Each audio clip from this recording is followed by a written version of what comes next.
Assalamualaikum warahmatullahi wabarakatuh. Salam sukses, ketemu lagi bersama Mas Guru. Pada video pembelajaran kali ini kita akan membahas materi lanjutan dari hutang piutang kelas 9 MTS semester genap, yaitu gadai dan borok. Sebelum kita melanjutkan materi, mari kita terlebih dahulu berdoa. Kita awali dengan bacaan basmalah. Bismillahirrahmanirrahim. Kita lihat gambar ini tidak asing di sekitar kita, sering kita lihat, yaitu Pegadaian yang memiliki slogan yaitu mengatasi masalah tanpa masalah. Apa itu Pegadaian? Yang kita bahas kali ini adalah gadai, bukan pegadaian. Nah, apa itu pengertian gadai? Yang pertama adalah pengertian gadai dan borok, atau disebut dengan ar-ruhnu. Dalam bahasa Arab, gadai adalah ar-ruhnu, yaitu secara istilah gadai adalah penyerahan suatu benda yang berharga dari seseorang kepada orang lain untuk mendapatkan pinjaman atau hutang. Jadi benda tersebut dijadikan sebagai jaminan utang atau pinjaman agar bisa dibayar dengan harganya oleh pihak yang wajib membayarnya jika dia gagal atau berhalangan melunasinya. Jadi borok adalah jaminan untuk meminjam suatu barang atau benda yang dijadikan jaminan itu adalah disebut dengan borok. Sebagai contoh, bila ada seseorang memiliki hutang kepada Anda sebesar 2 juta rupiah, lalu dia memberikan suatu barang yang nilainya lebih besar, yaitu sekitar 2.500.000 rupiah sebagai jaminannya hutang. Maka di dalam gambaran ini utangnya kelak dapat dilunasi dengan sebagian nilai barang yang digadaikannya itu bila dijual. Jadi gambarannya seperti ini. Apabila seseorang ingin meminjam uang dengan menggadaikan HP, dia meminjam uang sebesar 2 juta rupiah.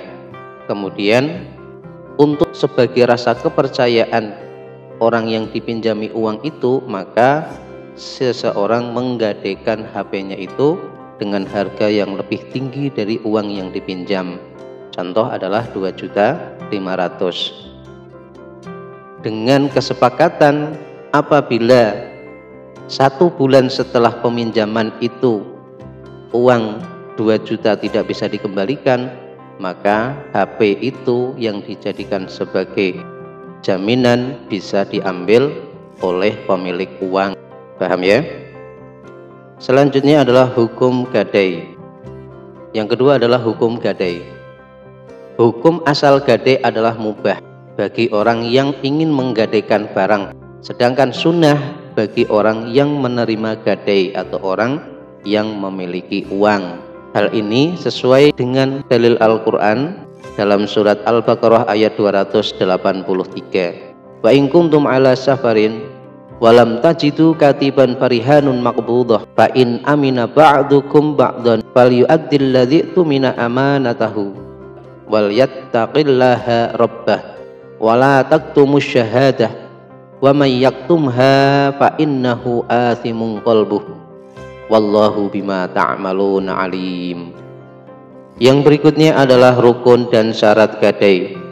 Rukun gadai ada 4, yaitu 2 orang yang berakad atau al-aqidan, yaitu pihak yang menggadaikan atau ar-rohin, dan yang menerima gadai disebut dengan al-murtahin.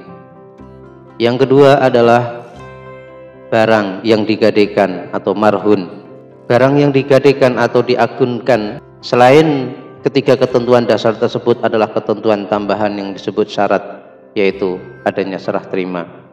Barang yang digadaikan seperti HP, mobil, motor, emas, laptop, atau barang berharga lainnya yang mempunyai nilai jual.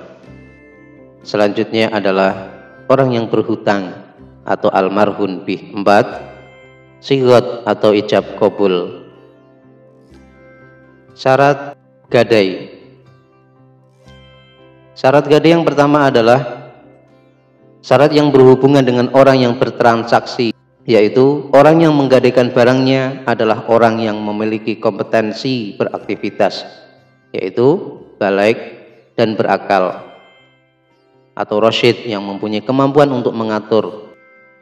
Yang kedua adalah syarat barang yang digadaikan atau almarhun, yaitu ada 3. Yang pertama, barang gadai itu berupa barang yang berharga yang dapat menutupi hutangnya, baik barang atau nilainya ketika tidak mampu melunasinya. B. Barang gadai tersebut adalah milik orang yang menggadaikannya atau yang diizinkan baginya untuk menjadikan sebagai jaminan gadai. C. Barang gadai tersebut harus diketahui ukurannya, jenis, dan sifatnya, karena gadai adalah transaksi atau harta sehingga disyaratkan hal ini. Yang ketiga adalah syarat berhubungan dengan almarhun bih atau hutang, adalah hutang yang wajib atau yang akhirnya menjadi wajib. Yang keempat adalah ketentuan umum dalam gadai. Ada beberapa ketentuan umum dalam muamalah gadai setelah terjadinya serah terima barang gadai. Di antaranya adalah barang yang dapat digadaikan. Barang yang dapat digadaikan adalah barang yang memiliki nilai ekonomi agar dapat menjadi jaminan bagi pemilik uang. Dengan demikian, barang yang tidak dapat diperjualbelikan dikarenakan tidak ada harganya atau haram untuk diperjualbelikan adalah tergolong barang yang tidak dapat digadaikan. Yang demikian itu dikarenakan tujuan utama disyariatkannya pegadaian adalah tidak dapat dicapai dengan barang yang haram atau tidak dapat diperjualbelikan. B. Barang gadai adalah amanah. Barang gadai bukanlah sesuatu yang harus ada di dalam hutang piutang. Dia hanya diadakan dengan kesepakatan kedua belah pihak. Misalnya, jika pemilik uang khawatir uangnya tidak kembali atau sulit untuk dikembalikan. Jadi barang gadai itu hanya sebagai penegas dan penjamin bahwa peminjam akan mengembalikan uang yang dia pinjam. Karena jika dia telah membayar utangnya, maka barang tersebut kembali ke tangannya. C. Barang gadai dipegang oleh pemberi utang. Barang gadai tersebut berada di tangan pemberi utang selama masa perjanjian gadai tersebut. Sebagaimana firman Allah dalam surat Al-Baqarah tadi di atas dijelaskan, jika kamu dalam perjalanan dan bermuamalah secara tunai sedang kamu tidak memperoleh seorang penulis, maka hendaklah ada barang tanggungan yang dipegang oleh yang berpiutang. Yang kelima, pemanfaatan barang gadai. Pihak pemberi utang tidak dibenarkan untuk memanfaatkan barang gadaian, sebab sebelum dan setelah digadaikan barang gadai adalah milik orang yang berutang, sehingga pemanfaatannya menjadi pihak orang yang berhutang sepenuhnya. Adapun pemberi utang atau yang punya uang, maka ia hanya berhak untuk menahan barang tersebut sebagai jaminan atas uangnya yang dipinjam sebagai utang oleh pemilik barang. Namun di sana ada keadaan tertentu yang membolehkan pemberi utang memanfaatkan barang gadaian, yaitu bila barang tersebut berupa kendaraan atau hewan yang diperah air susunya, maka boleh menggunakan atau memerah air susunya apabila ia memberikan nafkah untuk pemeliharaan barang tersebut. Pemanfaatan barang gadai tersebut tentunya sesuai dengan besarnya nafkah yang dikeluarkan dan memperhatikan keadilan. Biaya perawatan barang gadai. Jika barang gadai butuh biaya perawatan, misalnya hewan perahan, hewan tunggangan, dan budak sebagaimana dalam as-sunnah, maka A. Jika dia dibiayai oleh pemiliknya, maka pemilik uang tetap tidak boleh menggunakan barang gadai tersebut. B. Jika dibiayai oleh pemilik uang, maka dia boleh menggunakan barang tersebut sesuai dengan biaya yang telah dikeluarkan, tidak boleh lebih. Pelunasan hutang dengan barang gadai. Apabila pelunasan utang telah jatuh tempo, maka orang yang berhutang berkewajiban melunasi hutangnya sesuai dengan waktu yang telah disepakatinya dengan pemberi hutang. Bila telah lunas, maka barang gadai dikembalikan kepada pemiliknya. Namun, bila orang yang berhutang tidak mampu melunasinya, maka pemberi hutang berhak menjual barang gadai itu untuk membayar pelunasan utang tersebut.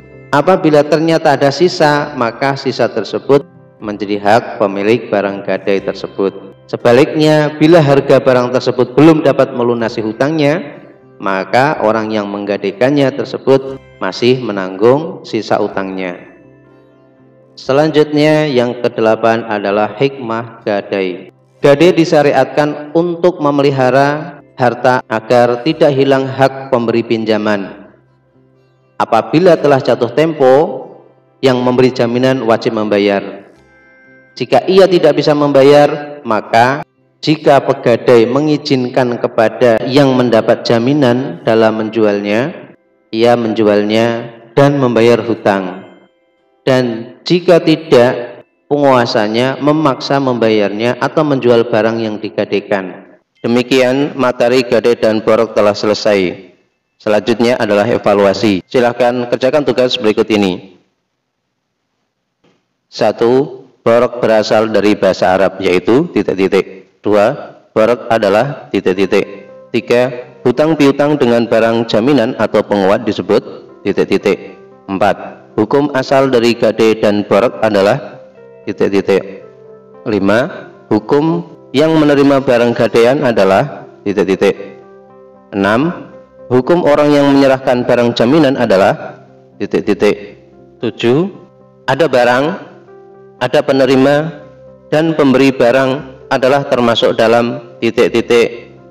gadai dan borok. 8. Dasar diperbolehkannya gadai dan borok adalah surat ... ayat ... 9. Merawat barang gadaian adalah kewajiban dari ... 10. Barang gadaian berakhir atau bisa diambil jika ... Sekian materi gadai dan borok. Silahkan dikerjakan. Sampai jumpa pada video berikutnya. Terima kasih. Wassalamualaikum warahmatullahi wabarakatuh.